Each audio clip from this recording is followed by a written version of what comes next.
지난 한 주간 주의 은혜 가운데 평안하셨습니까? 우리 마음이 평안한 것은 주님이 우리 마음을 붙잡아 주시기 때문입니다. 세상의 혼란과 무지슬 가운데서도 우리가 믿음의 길을 올바로 갈 수 있는 것은 주의 성령께서 우리 곁에 계셔서 보혜사가 되어주시고 도와주시기 때문입니다. 그 하나님을 오늘 우리가 섬기며 예배할 때에 한 명도 그냥 가지 말고 하나님의 크신 은혜를 다 함께 누릴 수 있는 복된 예배 되어지기를 주님의 이름으로 축복합니다. 아멘. 자, 우리 옆에 있는 분들 앞뒤로 같이 한번 반갑게 인사 나누십시다. 한 마음으로 힘써 나아가십시다. 한 마음으로 힘써 나아가십시다. 네, 한 마음으로 전진합시다. 네, 한 마음으로 전진합시다. 로마서 12장 14절 21절 본문으로 신앙의 모델이라고 하는 제목으로 하나님 말씀 함께 나누겠습니다. 사람은 누구를 그리고 무엇을 바라보고 사느냐에 따라 그 사람의 운명이 결정된다고 할 수 있습니다. 특히 기독 신자들에게 바라봄이란 성경이 핵심적으로 강조하는 믿음입니다. 그래서 히브리서 12장 2절에 믿음의 주요 또 온전하게 하시니 예수를 바라보자라고 했습니다. 예수를 바라보며 살게 될 때 사람은 온전한 믿음의 사람이 되는 것입니다. 예수님을 바라본다는 의미는 무엇입니까? 사도 바울식으로 말하면 빌립보서 3장 8절 9절입니다. 또한 모든 것을 해로 여김은 내 주 그리스도 예수를 아는 지식이 가장 고상하기 때문이라. 내가 그를 위하여 모든 것을 잃어버리고 배설물로 여김은 그리스도를 얻고 그 안에서 발견되려 함이니 내가 가진 은은 율법에서 난 것이 아니요 오직 그리스도의 믿음으로 말미암은 것이니 곧 믿음으로 하나님께로부터 난 의라. 예수를 바라본다는 것은 예수님을 아는 것을 의미합니다. 바울은 예수님을 아는 것 외에는 모든 것을 배설물, 쉽게 말하면 쓰레기로 여겼습니다. 왜 그렇게 해야 했겠습니까? 예전에 배운 것, 아는 것, 경험하는 것이 주의 길을 가는데 별로 도움이 되지 않는 정도가 아니라 해로운 것, 즉 영적 손해와 손실이 되기 때문입니다. 예수보다 세상 것을 너무 많이 알기 때문에 주에 따르는 것에 혼란스럽고 예수보다 다른 것을 더 알고 싶어하는 관심 때문에 예수를 더 모르게 되고 결국 주의 길을 가는데 실패까지 갈 수 있다는 것입니다. 이미 바울은 학문이나 지식이나 경험으로 말하면 상위 계층에 속했습니다. 그러나 이런 자신의 저력들이 예수 믿는 데 도움이 되는 것이 아니라 자신이 예수님을 깊이 아는데 오히려 해가 된다는 것을 인지하였기 때문에 깨끗이 버렸던 것입니다. 세상에 대해 많이 아는 것보다 예수에 대해 아는 것이 자신에게 절대로 필요한 삶의 가치를 발견했다는 것입니다. 오늘 우리들의 모습은 어떻습니까? 예수를 아는 쪽보다 세상을 아는 쪽이 훨씬 강합니다. 하루도 TV를 보지 않으면, 유튜브를 보지 않으면 못 살 것 같습니다. 이메일을 열어봐야 됩니다. 핸드폰이 그야말로 손에서 떨어지지 않습니다. 주식을 알아야 합니다. 청와대를 알아야 하고 연예인 소식을 알고 싶고 사람을 캐고 싶고 이웃집이 궁금하고 전부 알고 싶은 욕심으로 머리에 담기 부족할 만큼 알고 싶은 세상 이야기가 많습니다. 그런데 그렇게 세상 이야기를 많이 아는 것이 도리어 영적 생활하는 자신에게 얼마나 해롭게 되는 것인지를 아십니까? 만일 세상을 좀 더 몰랐다면 도움이 되고 세상 것에 대해 알지 못했다면 훨씬 복잡하지 않았을 것이라 후회하는 사람들이 많습니다. 세상을 잘 알기 때문에 어느 경우 자신도 모르게 세상을 향해 가고 있는 자신을 보면 정말 가슴이 아픈 것입니다. 만일 예수를 믿는 사람이나 예수를 믿지 않는 세상 사람이나 관심사가 다를 바가 없다면 기꺼이 예수 믿는다는 것이 별로 의미가 없는 것입니다. 생각하는 것이나 말하는 것이나 보는 것이 서로 같다면 잘못된 것입니다. 그래서 바울은 말하길 주 예수 그리스도를 아는 것이 가장 고상하기 때문이다라고 했습니다. 고상하다는 뜻은 품위 있다, 우아하다, 고귀하다, 존귀하다는 말입니다. 바울은 어떤 것이 자신의 인생을 고상하게 만들어주는지를 알았습니다. 그것은 주 그리스도 예수를 아는 것이었습니다. 그는 자신이 세상의 것을 아는 것, 예수를 아는 것 둘 중에 자신에게 영적으로 득이 되는 것이 어느 쪽인지를 알았습니다. 세상을 알수록 자신에게 해롭다는 것을 깨달았지요. 그러나 예수를 알면 알수록 자신이 고귀해지고 고결해지고 품위가 있어지는 것을 알게 된 것입니다. 여러분은 바울의 고백에 정말 귀를 기울이셔야 됩니다. 예수님에 대하는 것이 많습니까? 세상에 대해서 아는 것이 많습니까? 날마다 여러분이 듣고 보고 아는 것이 영적으로 해로운 것입니까? 득이 되는 것입니까? 여러분이 아는 것으로 인해서 품위가 높아져 가고 인생의 가치가 높아지고 삶이 우아하고 고귀해지고 그것을 느끼고 있습니까? 아니면 날마다 점점 품위가 떨어지고 초라해지는 인생임을 느끼고 있습니까? 그것을 알려고 하는 것에 대한 분별력에 실패하기 때문입니다. 예수를 깊이 아는 사람이 되면 품위가 있고 사람들이 존경하고 빛과 같이 찬란하게 비추고 광채가 나고 고결하며 차마 그와 같은 사람과 곁에 있는 것이 영광이고 복이 되는 것입니다. 그러나 영적인 것보다 세상에 대해 아는 것이 많아 정치, 경제, 문화, 돈벌이, 전국 땅 너무 세상적인 것을 많이 아는 사람 곁에 있으면 잘났다 생각은 들지만 빛과 같이 빛나는 사람이라고 그를 존경하고 존귀하다고 생각하지는 않습니다. 어떻게 사는 것이 여러분의 인생을 존귀하고 가치 있게 만들어줍니까? 그것은 그리스도 예수를 아는 것에 달려 있습니다. 예수를 깊이 알면 가치가 높아집니다. 예수를 대충 알면 가치가 없습니다. 그러므로 이제부터 세상에 대해 아는 범위를 좁히셔야 됩니다. 이제부터 세상에 대해 알려고 하는 종류들을 줄이셔야 합니다. 예수님을 잘 믿으려면 꼭 알려고 하는 세상의 것들이 좁아져야 합니다. 세상을 알려는 것을 좁히고 예수님을 알려는 것을 넓혀가야 하는 것입니다. 자, 바울의 결심을 들어보십시오. 고린도전서 2장 2절입니다.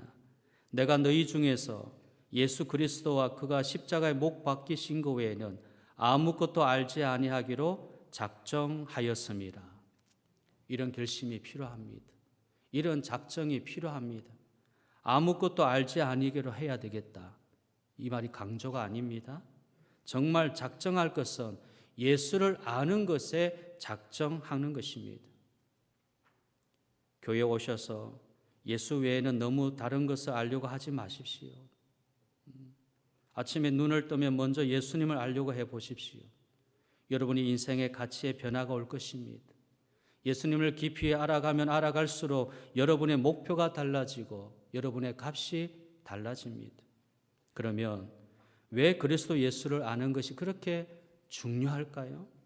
여러분, 예수님을 알아야 예수님을 닮을 수 있기 때문입니다. 자, 오늘 설교의 주제가 그것입니다. 예수가 자신의 모델이 되어야 한다는 것의 조건은 예수를 아는 것이 첫째입니다. 예수님 알지 못하는 사람은 예수님 닮을 수 없고 예수님을 자신의 모델로 삼지 못하는 것이죠. 그러나 그가 누구든지 예수님 믿는 사람이면 제일 먼저 닮아야 할 제일은 예수님입니다. 예수님을 닮은 것이 예수 믿는 사람의 최우선 순위입니다. 이런 바울은 본받고 살아야 할 자신의 모델이 분명했습니다. 고린도전서 11장 1절 내가 그리스도를 본받는 자가 된 것 같이 그리스도를 본받는 것이 바울 자신이었습니다. 너가 예수님 닮아라 그리스도를 본받아라가 아닙니다. 자신이 예수님 닮은 바울 자신이 예수님 본받아야 예수님처럼 살 수 있습니다. 내가 아무리 자신을 가꾸고 정신을 차리기 위해 결심을 하고 온갖 노력을 해도 자기 스스로 예수님처럼 살 수 있는 것이 아닙니다. 예수님을 그대로 닮아야 예수님처럼 살게 되는 겁니다. 이것이 오늘의 신자들에게 커다란 과제입니다. 그런데 예수님 닮은 사람들이 교회 안에 많이 있어야 되는데 그 수가 적은 이유는 무엇일까? 교회 안에 예수님 닮은 사람이 많아야 되는데 그 수가 왜 그렇게 적은가? 정말 예수님을 모르고 예수님을 제일 모델로 삼으며 닮고 싶어 하지 않기 때문입니다. 세상에 부러운 것이 너무 많고 세상 것을 닮고 싶어 미치는 모습들이 속속 드러납니다. 얼굴 모양, 몸, 체질, 정신, 생활, 결혼, 가정, 취미, 행복의 모델이 예수가 되어야 함에도 불구하고 세상 속에 빠져 있습니다. 세상이 나를 끌어들이려고 하고 나는 끌려가고 있는 것이죠. 여러분, 예수님 닮고 싶어 해야 예수 향기가 나고 예수님처럼 사는 것인데 나의 닮고 싶은 대상이 다르기 때문에 예수님의 모습이 나타나지 않는 겁니다. 바울처럼 예수님만 닮으려고 하면 되는데 그렇게 하지 않는다는 것입니다. 본문에서 바울이 말하는 영적인 사람의 생활 모델이 되려면 이렇게 살아야 한다는 것이죠. 로마서 12장 2절에서 3절인데요. 너희는 이 세대를 본받지 말고 오직 마음을 새롭게 함으로 변화를 받아 하나님의 선하시고 기뻐하시고 온전하신 뜻이 무엇인지 분별하도록 하라. 내게 주신 은혜로 말미암아 너희 각 사람에게 말하노니 마땅히 생각할 그 이상의 생각을 품지 말고 오직 하나님께서 각 사람에게 나누어 주신 믿음의 분량대로 지혜롭게 생각하라. 바울은 본받아야 할 대상과 본받지 말아야 할 대상을 분별하라고 말하고 있습니다. 그런데 이 세대는 본받지 말라는 겁니다. 왜냐하면 생각이 복잡해지기 때문입니다. 이 세대를 본받고 이 세대를 내에 물들면 마땅히 생각할 것은 생각하지 않고 다른 생각들로 가득 차게 된다는 겁니다. 마땅히 생각할 것은 예수님에 대한 생각이지요. 말씀에 대한 생각입니다. 하나님의 것에 대한 것의 생각인데 세상에 물들고 세상을 본받고 있으니 마땅히 생각할 것을 생각하지 아니하고 다른 생각들로 육의 생각입니다. 세상의 생각들입니다. 재물에 대한 것입니다. 나의 유익에 대한 것입니다. 그런 생각들로 가득 차게 되는 겁니다. 그렇기 때문에 변화를 받아야 하고 하나님의 뜻을 찾으라는 겁니다. 그 변화의 대상과 뜻이 예수님입니다.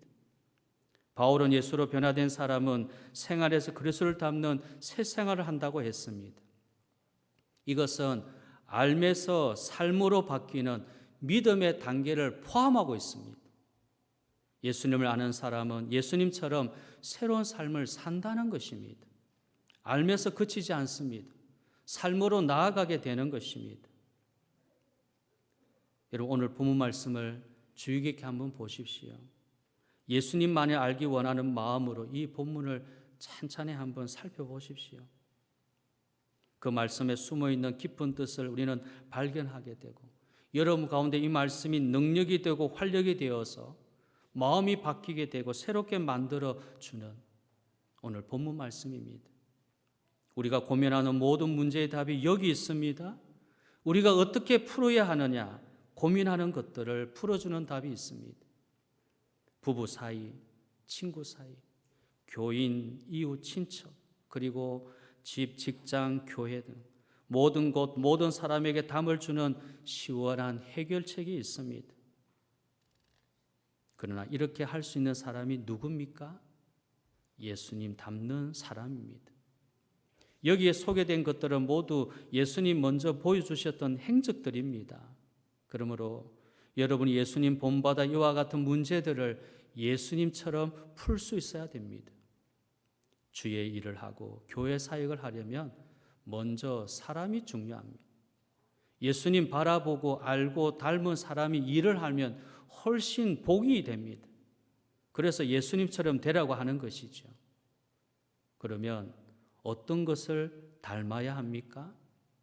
첫째는 어느 말에서 예수님 닮아야 됩니다.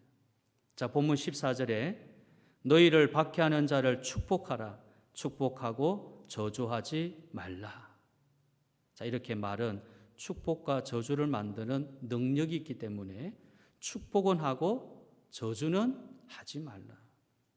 그럼 성경은 말의 힘에 대해 많이 소개하는데 특히 잠언은 말에 대한 정리를 잘 해놓았습니다. 잠언 12장 6절 악인의 말은 사람을 엿보아 피를 흘리자 하는 것이거니와 정직한 자의 입은 사람을 구원하느니라. 잠언 15장 1절 유순한 대답은 분노를 쉬게 하여도 과격한 말은 노를 격동하느니라. 16장 24절 선한 말은 꿀송이 같아서 마음에 달고 뼈에 양약이 되느니라. 잠언 18장 4절 명철한 사람의 입의 말은 깊은 물과 같고 지혜의 샘은 솟구쳐 흐르는 내와 같으니라. 8절 남의 말하기를 좋아하는 자의 말은 별식과 같아서 벼속 깊은 데로 내려가느니라. 잠언 25장 11절 경우에 합당한 말은 아로 새긴 은쟁반의 금사관이라. 이렇게 말의 위력은 사람을 살리고 죽이는 힘을 갖고 있음을 알 수 있습니다. 그러나 실상은요, 말이 사람을 죽이고 살리는 것이 아닙니다. 말 때문에 사람이 상처를 받거나 말 때문에 원한을 품는 것이 아닙니다. 예수님 말에 대해서 이렇게 정의를 내려주셨습니다. 마태복음 12장 34절입니다. 독사의 자식들아 너희는 악하니 어떻게 선한 말을 할 수 있느냐? 이는 마음에 가득한 것을 입으로 말합니다. 여기 예수님은 말이란 어디에서? 마음에서 출발한다고 했습니다.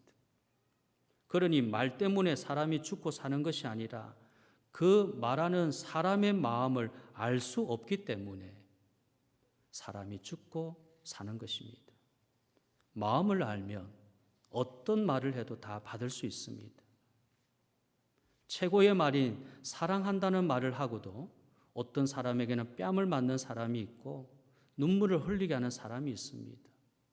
미워라고 말을 하는데도 예쁜 사람이 있고 화나 미움을 받는 사람이 있습니다. 여기 예수님 말씀처럼 말은 그 사람의 마음을 그대로 실어 나르는 역할을 할 뿐입니다. 그래서 본문 14절에 누가 박해를 해도 축복하고 저주를 하지 말라는 것도 마음에서 다스리는 문제이지 말로 하라는 의미는 아닙니다. 말로는 축복을 하는데 마음은 여전히 저주를 하고 있다면 그 축복은 거짓입니다.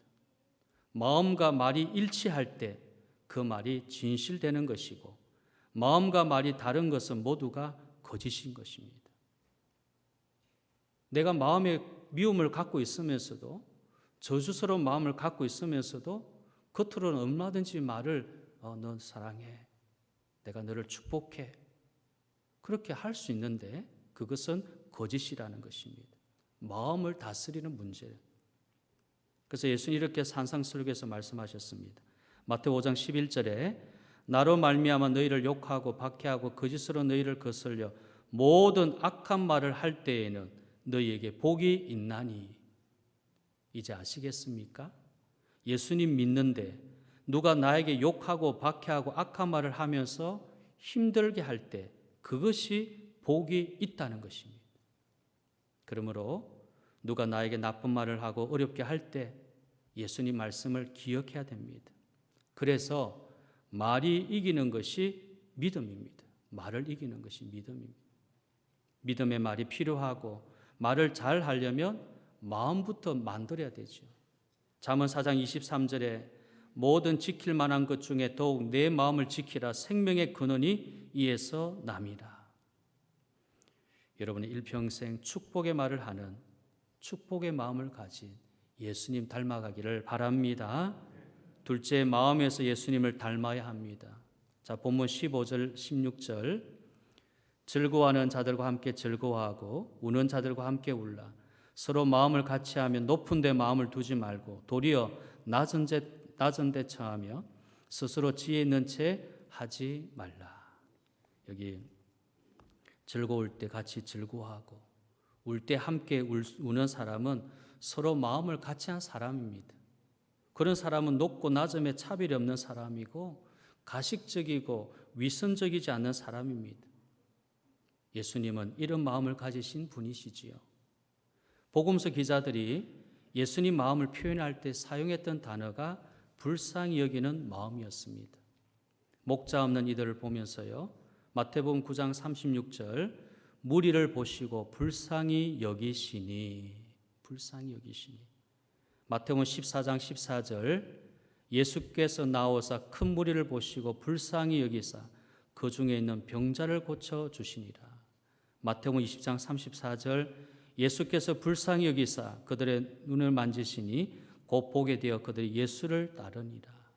마가복음 1장 41절 예수께서 불쌍히 여기사 손을 내밀어 그에게 대시며 내가 원하는 깨끗함을 받으라. 누가복음 7장 13절 주께서 과부를 보시고 불쌍히 여기사 울지 말라 하시고. 예수님의 마음은 불쌍히 여기는 마음, 불쌍히. 그것이 곧 자비입니다. 자비. 즐거울 때 함께 즐거워하고 울 때 함께 울 수 있는 마음이 자비의 마음입니다. 예수님이 이 세상에 오신 것을 성육신하셨다고 합니다. 하나님이 인간의 몸을 입으시고 오셨다는 의미입니다. 이것은 이 세상에 오실 때 심판과 공의를 행하기 위하여 오신 분이 아니라 은혜와 사랑을 베푸게 오신 분이심을 계시하는 겁니다. 그래서 예수님의 성육신 복음은요, 공의의 복음이 아니라 사랑의 복음입니다. 요한복음 12장 47절 사람이 내 말을 듣고 지키지 아니할지라도 내가 그를 심판하지 아니하노라. 내가 온 것은 세상을 심판하려 함이 아니요 세상을 구원하려 함이로라. 예수님이 이렇게까지 하신 이유는 사랑의 마음이 공의의 마음보다 더 깊기 때문입니다. 그래서 예수를 믿는 사람들의 마음은 사랑의 마음이 먼저입니다. 물론 공의와 심판도 중요하지만 마음은 사랑이 우선입니다. 예수님의 사랑에 대해서 이렇게 보여주셨습니다. 요한복음 13장 34절 새 계명을 너희에게 주노니 서로 사랑하라. 내가 너희를 사랑한 것 같이 너희도 서로 사랑하라. 너희가 서로 사랑하면 이로써 모든 사람이 너희가 내 제자인 줄 알리라. 그럼 제자가 뭡니까? 예수님 따르는 사람입니다. 예수님 따르는 사람을 확인할 수 있는 방법은 사랑이 있는 겁니다. 저 사람의 사랑하는 모습을 보고 예수님 따른다는 것을 안다는 것입니다. 요한복음 15장 9절 아버지께서 나를 사랑하신 것 같이 나도 너희를 사랑하였으니 나의 사랑 안에 거하라. 13절 사람이 친구를 위하여 자기의 목숨을 버리면 이보다 더 큰 사랑이 없나니. 예수님 믿는 사람들의 마음에 예수님에게 배워야 할 것이 사랑하는 마음입니다. 사람을 볼 때 사랑하는 마음으로 보면 그들이 즐거울 때 함께 즐거워하게 되고 울 때 같이 울게 됩니다. 그러나 미움의 마음으로 사람을 보면 즐거운 것도 미워 보이고요. 슬퍼하는 것도 미워 보이고 잘하는 것도 미워 보이고 모두가 미워 보이는 겁니다. 마음이 예수님을 닮아야 됩니다. 마음은 믿음이나 소망이나 능력이나 겸손이 먼저가 아니라 사랑이 먼저입니다. 예수님에게 사랑하는 마음이 얼마나 큰지 보십시오. 예수님은 사랑으로 세상을 품으신 분입니다. 가까이는 우리 같은 나 같은 사람도 예수님이 사랑하신다. 얼마나 우리가 간사합니까? 어쩔 때는 기분 좋아서 이런 말 저런 말 하겠는데 또 어떨 때는 원망도 나오고 불평도 나오고 하루에도 수십 번 이 말로 저 말로 온갖 말로 마음이 복잡하게 살아가는 것이 우리의 연약한 모습인데도 불구하고 주님 그렇게 우리를 사랑하시는 겁니다. 주님의 사랑이지요. 세 번째로 여기 행동에서 예수님 닮아야 된다라고 권면하고 있습니다. 자, 본문 17절인데요. 17절 아무에게도 악을 악으로 갚지 말고 모든 사람에게 선한 일을 도모하라. 할 수 있거든 너희로서는 모든 사람과 더불어 화목하라. 내 사랑하는 자다 너희가 친히 원수를 갚지 말고 하나님의 진노하심에 맡기라. 선한 일을 도모하는 것, 화목하게 하는 것, 원수에 대한 것, 이것은 행동으로 옮겨야 하는 것들입니다. 누가 나에게 악한 짓을 했을 때 안 보면 되지, 잊으면 되지, 없었던 것으로 생각하면 된다고 가르치는 것은 예수님의 가르침이 아닙니다. 예수님을 철저하게 사람 앞에서라는 말씀처럼 행동으로 보여준다 된다라고 말씀하십니다. 예수님 본받는 것이 힘든 이유가 이것 때문입니다. 행동해야 되는 것, 몸으로 보여줘야 하는 것, 실천 명령 때문에 신앙은 말로 되지 않는 겁니다. 말로서 얼마나 쉽습니까? 말로 신앙생활하면 얼마나 쉽겠습니까? 그러나 행동을 해야 되기 때문에, 실천을 해야 되기 때문에 어렵다는 것입니다. 어려운 것입니다. 하나님을 예배하는 것은 중요합니다. 예배 드리지 않고 놓치면 기독 신자에게는 치명적이지요. 그런데 예수님이 이렇게 말씀하십니다. 마태복음 5장 22절, 나는 너희에게 이르노니 형제에게 노하는 자마다 심판을 받게 되고 형제를 대하여 나가라 한 자는 공회에 잡혀가게 되고 미련한 놈이라 하는 자는 지옥불에 들어가게 되리라. 그러므로 예물을 제단에 드렸다가 거기서 내 형제에게 원망 들을 만한 일이 있는 것이 생각나거든 예물을 제단 앞에 두고 먼저 가서 형제와 화목하고 그 후에 와서 예배를 드리라. 예물을 드리라. 왜 예배의 중요성보다 화목의 중요성을 말씀하십니까? 예배 드릴 때 형제의 원망 소리가 들리면 예배자는 온전한 예배를 드리지 못한다는 겁니다. 이웃과 성도와 형제와 실컷 싸워놓고는 예배 자리로 나와 앉아서 예배 드린다면 그것은 온전한 예배가 아니라는 거예요. 한목의 관계가 아니면서 예배를 드리고 있다면 그것은 하나님을 우상처럼 예배하는 겁니다. 이 우상이 뭡니까? 헛되고 거짓된 것 아닙니까? 화목하지 아니하고 형제와 함께 화목하지 아니하고 예배 자리에 앉아 있는 것은 하나님도 그 원망과 증오의 예배를 받으실 수 없다는 겁니다. 하나님 받지 않는 예배라면 여러분 그 의미가 어떤 의미가 있습니까? 하나님 받지 않는 예배라면 그냥 내 만족을 위해서 앉아 있는 겁니까? 내 마음 편안하게 하려고 예배 자리에 앉아 있는 겁니까? 수천 번, 수만 번 그렇게 예배 드려봤자 실패하는 겁니다. 의미가 없습니다. 그렇기 때문에 먼저 가서 형제와 화목을 실천하는 겁니다. 예배가 그렇게 중요한데도 그보다 더 먼저 형제와 화목하기를 실천해라. 그럼 여러분 오늘 우리 교인들 중에 이웃들 중에 형제들 중에 화목하지 못한 그런 분이 앉아 계십니까? 그거 해결해야 됩니다. 해결하지 아니하면 여러분 아무리 예배 드려도 자기 기분 조금 만족해 하는 것에 그치지 않습니다. 하나님께 올려지지 않는 겁니다. 하나님 받지 아니하시지요. 예수님은 행동하지 않는 사람인 바리새인을 향해서 이렇게 말씀하셨습니다. 마태복음 23장 3절 그러므로 무엇이든지 그들이 말하는 바는 행하고 지키되 그들이 행하는 행위는 본받지 말라. 그들은 말만 하고 행하지 아니한다. 말만 하고 행하지 아니하는 바리새인들. 예수님 당시의 바리새인들은 오늘 이 시대에도 바리새인들이 있습니다. 말만 하고 행동하지 않는. 내가 얼만큼 신앙생활을 했고 내가 얼만큼 이렇게 했는데 내가 어떤 직분을 갖고 있는데 늘 그것이 나에게 합리화되는 겁니다. 핑계거리가 되는 겁니다.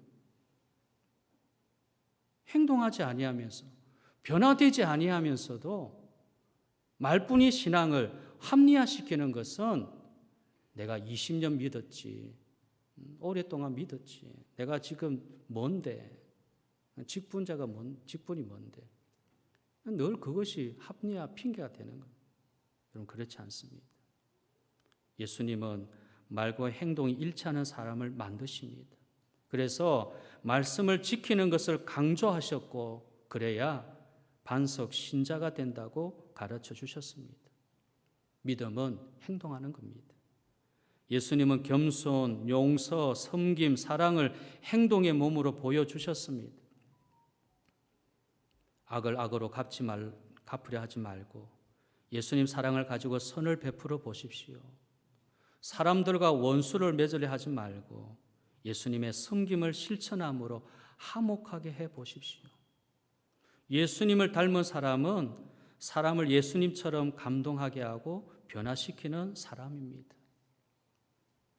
이제 말씀을 마치려고 합니다. 사랑하는 여러분, 우리의 모델은 예수님입니다. 예수님 알기 위하여 세상에 아는 것을 좁혀가십시오. 예수님을 깊이 알아 더 예수님 닮은 모습으로 살아야 됩니다. 승리의 믿음은 예수님만이 닮는 믿음에 있습니다. 예수님 십자가 바라보고 주님이 아직도 나를 사랑하고 계심을 확인하고 고백하십시오. 예수님 나를 사랑하신 것처럼 나도 이제부터 사랑하겠습니다. 예수님께서 십자가 용서해 주신 것처럼 저도 용서하겠습니다. 여러분이 닮아야 할 분은 오직 예수 그리스도십니다. 기도하겠습니다.